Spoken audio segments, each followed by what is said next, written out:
Sir இப்போ அப்ராட்ல போய் படிக்கிறதுக்கு ஐஎல்ஸ் டோஃபல் மாதிரியான எக்ஸாம்ஸ் எல்லாம் கண்டிப்பா தேவைங்களா இல்லை அது இல்லாமையும் போய் படிக்கலாமா? அதோட இம்பார்ட்டன்ஸ் அது எதுக்கு வேணும் நமக்கு? உங்களுடைய கேள்விக்கு பதில் யூனிவர்சிட்டி அட்மிஷனுக்கு தேவையில்லை. ஆனால் ஒரு நல்ல யூனிவர்சிட்டியாக இருந்தால் கண்டிப்பாக லாங்குவேஜ் எலிஜிபிலிட்டி சர்டிஃபிகேட் கேட்பாங்க. அதுவே ஒரு டோக்கன்.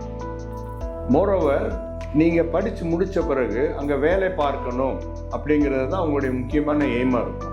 அந்த நேரத்தில் லாங்குவேஜ் எலிஜிபிலிட்டி சர்டிஃபிகேட்டை தேடிக்கிட்டு இருக்க வேண்டிய அவசியம் இல்லை.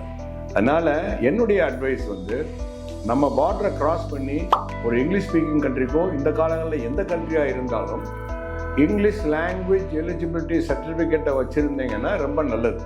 இல்லைன்னா அந்த சர்டிஃபிகேட்டை அங்கே நீங்கள் எடுக்கணும்னா அதிகமாக பணம் செலவாகும், சிரமங்கள் இருக்கும், சரியான பயிற்சியாளர்கள் உங்களுக்கு அங்கே கிடைக்காமல் கூட போகலாம்.